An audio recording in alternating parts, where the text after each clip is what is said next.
चलो बच्चों, तो आज हम लोग इंग्लिश में पोएम नंबर 4 देखें, जिसका नाम है how to tell wild animals. ये जो पोएम है ना, वो एकदम सिंपल वे में और बहुत ही इंटरेस्टिंग पोएम लिखी गई है, जिसमें हर एक पैराग्राफ में अलग अलग एनिमल्स का डिस्क्रिप्शन है। अलग अलग एनिमल्स का डिस्क्रिप्शन इसमें बताते हैं कि जिसमें हर एनिमल्स की खासियत क्या है, वो इनडायरेक्टली हमें कह रहे हैं how to tell wild animals. जो क्या कहते हैं ना, वो ये पोएम रीड करके ही हम लोग समझे। जैसे देखो, सबसे पहले ये पैराग्राफ में कह रहे हैं, हो सके ना तो इसमें टेक्स्ट बुक आप लोग साथ में रखो। तो जैसे ये पहले पैराग्राफ में कह रहे हैं कि if ever you should go by chance to jungles in the east, कि अगर आपको कभी चांस मिले ना और ईस्ट के वर्ल्ड के ईस्ट पार्ट में अगर आप लोग जो है वो जंगल्स में जा रहे हो, ईस्ट एशिया के जंगल्स में, and if there should you to you advance a large and a twenty beast, and if there should to you advance a large and twenty beast, कि अगर शायद वहाँ पे आपके सामने अगर कोई लार्ज और ट्वेनी बीस्ट आ जाए। बीस्ट मतलब जानवर, एक बड़ा सा। ट्वेनी मतलब कि जिसकी स्किन जो है वो कर्ली स्किन हो, ऐसा बड़ा सा जानवर आपके सामने आ जाए। If he roars at you as you are dying, कहते हैं अगर वो जोर से आपके ऊपर गुर्र रहा है ना, तो आपको ऐसा फील हो कि जैसे आपकी डेथ हो गई। कहते हैं अगर कोई आपके ऊपर जोर से गुर्र रहा है वो जानवर, तो आप मर जाओ, इतनी जोर से जो है वो आपको डर लगेगा। Then you will know it is a Asian lion, तो आप जान जाओगे कि वो कौन है, एशियन लायन है। देखा, तो ये उसे एनिमल की डिस्क्रिप्शन एक पोएटिक वे में उन्होंने दी ना, कि अगर कभी आप एशिया के ईस्ट साइड के जंगलों में जाओगे और वहाँ आपको कोई ऐसा जानवर मिले जो आपके ऊपर रोर करे, आपके ऊपर गुर्र रहा है, तो आप मर जाओ ना, ऐसी आपकी हालत हो जाए, तो वो कौन होगा, तो वो एनिमल एशियन लायन होगा। फिर दूसरे पैराग्राफ में दूसरे एक एनिमल के बारे में कह रहे हैं। कहते हैं और if some time when roaming around a noble wild beast greets you, कहते हैं कभी आपको घूमते घूमते एक नोबल वाइल्ड बीस्ट, कि एक नोबल, एक बहुत अच्छा वाइल्ड जंगली जानवर ग्रीट्स यू, कि आपकी मुलाकात उससे हो जाए, आपके सामने आ जाए, with black strips on a yellow ground. कहते हैं कि भाई जिसकी स्किन येलो ग्राउंड मतलब येलो स्क्रीन होगी और उसके ऊपर ब्लैक स्ट्रिप्स, ब्लैक कलर के पट्टे होंगे। इमेजिन करो ऐसा जानवर कि जिसकी जो है वो येलो कलर की स्क्रीन है, स्किन, और उसके ऊपर ब्लैक कलर के पट्टे लगे हुए हैं। Just notice if he eats you, just notice, और कहते हैं वहाँ ध्यान रखना कि कहीं वो तुम्हें ही ना खा जाए।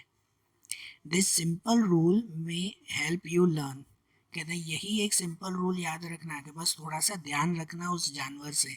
The Bengal tiger you to discern, तो कहते हैं भाई उसे जानना कि वो एनिमल कौन सा होगा, बंगाल टाइगर होगा।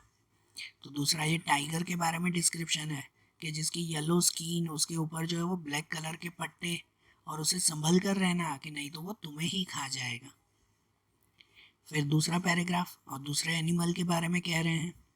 कहते हैं if a strolling fourth a beast you view, a strolling fourth मतलब घूमते घूमते अगर आप आगे जाओ, अ बीस्ट यू व्यू, और अगर वहाँ पे तुम्हें कोई दूसरा बीस्ट, दूसरा एक ऐसा जानवर दिखे, whose hide with spots is peppered, whose hide मतलब उसकी स्किन, स्पॉट्स मतलब छोटे छोटे स्पॉट्स से, छोटे छोटे धब्बों से, कहते हैं ब्लैक कलर के जैसे स्पॉट्स होते हैं, उससे पूरी पेपर्ड मतलब कवर्ड हो, पूरी जो है वो घिरी हुई हो, मतलब जिसकी स्किन पे ब्लैक कलर के ऐसे धब्बे आए हुए हो।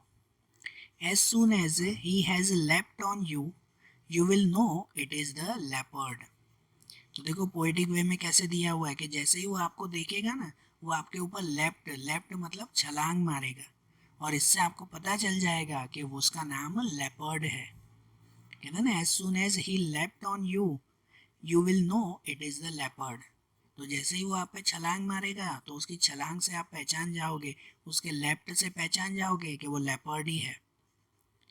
It will do no good to roar with pain. He will only lap and lap again. और कहते हैं आप फिर चिंता मत करना, it will do no good to roar with pain, और उसके बाद आपको रोर करना मतलब आपको खुद चिल्लाने की ज़रूर नहीं है।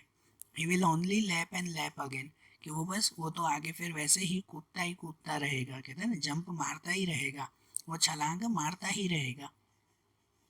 तो ये देखो कितने फनी वे में वो कह रहे हैं कि अगर आप कभी ऐसा लेपर्ड देखो ना, ठीक है, तो उसे देखकर आप घबराना मत, क्योंकि लेपर्ड के बारे में ऐसे ही कहते हैं, वो सिर्फ उसे ही नुकसान पहुंचाता है कि या तो जब उसे शिकार करना हो या तो कोई उसे तंग करे तो कह रहे हैं कि अगर आप जो है वो उसे कुछ परेशान नहीं करोगे ना तो आपको भी चिंता करने की जरूर नहीं है, वो तो वैसे ही छलांग मारते हुए वहां से चला जाएगा, वो तो वैसे ही आगे बढ़ता रहेगा। बरोबर।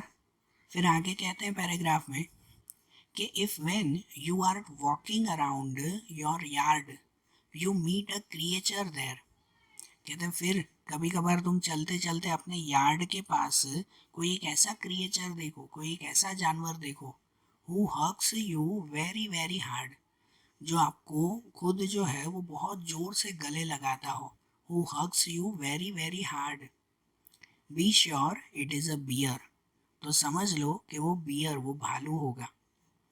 ठीक है, तो ये क्या कहते हैं कि ये देखो यहाँ पे कह रहे हैं कि walking around your yard, yard मतलब पता है ना कि अपने घर के बाहर के ही जो है वो जैसे आंगन कहलाया, तो कहते हैं कभी घर के आंगन में ही आपको कोई ऐसा एनिमल दिखे जो आपको मारता नहीं है लेकिन आपको जोर से गले लगाता हो, तो समझ लेना कि वो एनिमल बियर है, वो एनिमल भालू है। And if you have any doubt I guess he will give you just one more case, तो कहते हैं कि अगर आपको कोई डाउट फिर भी हो ना कि ये भालू ही है या और कोई है, तो अगर आपने कोई डाउट दिखाया उसके ऊपर तो वो फिर से आपको वैसे ही कैस मतलब वैसे ही टच, वैसे ही गले लगाएगा और प्रूव करवाएगा कि हाँ वो भालू ही है।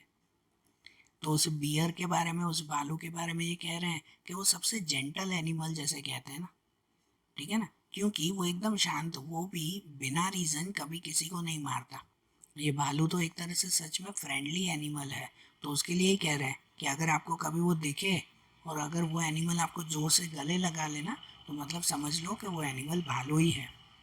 और भालू सच में इंसानों के एक्सप्रेशन देखता है, वो कहते हैं कि अगर आपको डाउट होगा ना फिर भी तो वो फिर से आपको गला लगाएगा और आप प्रूव करवाएगा कि वो भालू ही है।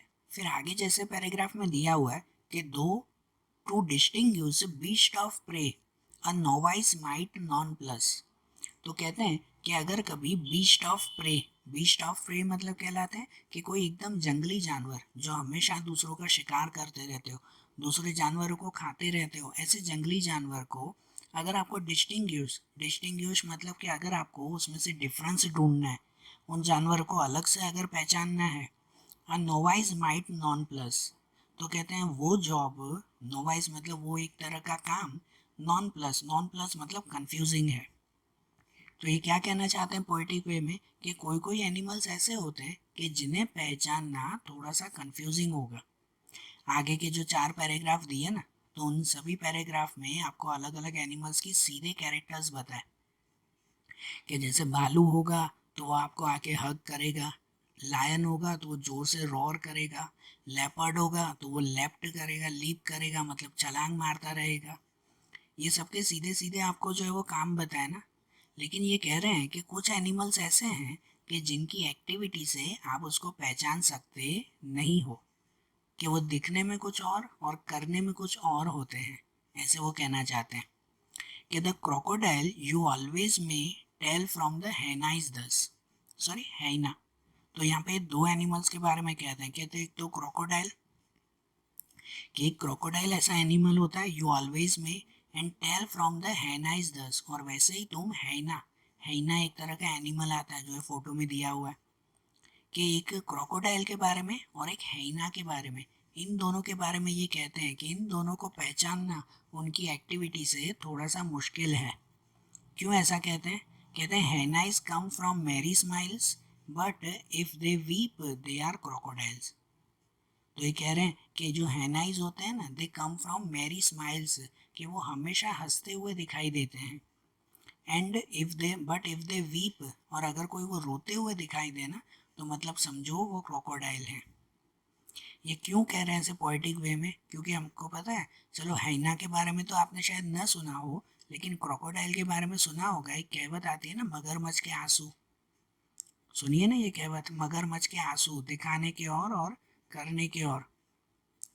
तो ये जो मगरमच्छ के आंसू होते हैं ना, वो कहते हैं ना कि भाई ये नकली आंसू है। मगरमच्छ इनडायरेक्टली ऐसे बताता है कि हाँ भाई वो बहुत दुखी है, और ऐसे दिखाकर, अपने आंसू दिखाकर जैसे दूसरों का शिकार कर लेता है, ऐसे उसके बारे में कहा जाता है मगरमच्छ के बारे में। तो इसमें कह रहे हैं ना कि अगर आपको कोई एनिमल रोता हुआ दिखाई दे ना, तो समझ लो वो मगरमच्छ है। और उसे पहचानना मुश्किल होता है, क्योंकि वो दिखने में भले ही वो रो रहा है, लेकिन एक्चुअली वो बस अपना शिकार कर रहा होता है। तो ये उसकी पहचान ऐसे दे रहे हैं ना। और वैसे ही हैना जैसे होता है ना, वो हैना वो हमेशा हंसता रहता है, कि उसकी स्माइल, लेकिन वो नकली स्माइल होती है। वो स्माइल से ऐसे बताता है सामने वाले को कि वो उसका फ्रेंड है। सामने वाला एनिमल, कोई भी अगर कोई दूसरा जानवर आ जाए ना, तो ये हैना वो उसके सामने स्माइल रखता है, ये एनिमल, कि हाँ भाई मैं तुम्हारा दोस्त हूँ, मैं तुम्हें नुकसान नहीं पहुंचाऊंगा। लेकिन जैसे ही मौका मिलता है ना, ये जोर से उसके ऊपर अटैक करके और उसे मार देता है। तो कहते हैं ना, ये हाइना एनिमल की नकली स्माइल होती है, और ये क्रोकोडाइल के नकली आंसू होते हैं। तो इसलिए वो कह रहे हैं कि कुछ कुछ एनिमल ऐसे होते हैं कि जिन्हें पहचानना मुश्किल है, वो कंफ्यूजिंग होते हैं। कि जैसे क्रोकोडाइल दिखने में वो रोने जैसा दिखाई देता है, कि वो रो उसके आंसू दिखाई देते हैं, लेकिन असली में वैसा नहीं होता। और ये हाइना एनिमल, उसके जो है वो स्माइल दिखाई देती है, लेकिन वो भी असली होती नहीं है। तो ये भी इन दोनों एनिमल्स की ऐसे पोएटिक वे में पहचान दी है हमें। और उसके आगे कहते हैं a true chameleon is small. उसके बाद कैमेलियन के बारे में कहते हैं true chameleon is small a lizard sort of thing. Chameleon आप लोगों ने देखा है ना, गिरगिट जिसे कहते हैं। कहते हैं वो कैमेलियन एकदम छोटा सा lizard sort of thing. Lizard एक छिपकली की तरह दिखता है, दिखने में छिपकली की तरह। He hasn't any years at all. लेकिन उसके कोई भी ईयर्स नहीं होते, उसके कोई कान नहीं होते हैं। And not a single wing. और ना ही उसके विंग मतलब कोई पंख होते हैं। उस कैमिलियन के बारे में बता रहे हैं ना, गिरगिट जिसे कहते हैं, नहीं वो रंग बदलता रहता है जो। तो कहते हैं दिखने में वो छिपकली की तरह, लेकिन उसके कोई कान नहीं होते, उसके कोई विंग, उसके कोई पंख भी नहीं होते। If there is nothing on the tree, it is the chameleon you see. कि अगर आप पेड़ पे देखोगे ना कि वहाँ पे कोई नहीं है, तो मतलब समझ जाओ वहाँ पे कैमिलियन है। देखा ये पोएटिक वे में क्या कह रहे हैं, कि अगर आप कोई पेड़ पे देखो कि वहाँ तो कुछ भी नहीं है, तो मतलब समझो वहाँ पे कैमेलियन बैठा हुआ है। क्योंकि कैमेलियन क्या करता है, तो कैमेलियन अपना रंग बदल लेता है। अगर कैमेलियन कोई ग्रीन कलर के पत्ते के पास में होगा ना, तो उसका रंग ग्रीन कलर का हो जाएगा। कैमेलियन अपना कलर ग्रीन कलर कर देगा। तो आप पेड़ पे देखोगे भी ना, तो आपको तो खाली ग्रीन पत्ता ही दिखाई देगा, लेकिन एक्चुअली जैसे वहाँ कैमेलियन बैठा हुआ होगा। ठीक है ना, एक्चुअली वहाँ बैठा हुआ होगा।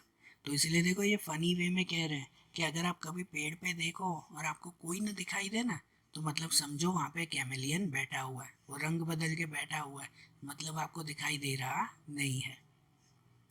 ठीक है, तो देखा कितने फनी वे में इन सब एनिमल्स का जो है वो डिस्क्रिप्शन एक एक करके दिया हुआ है।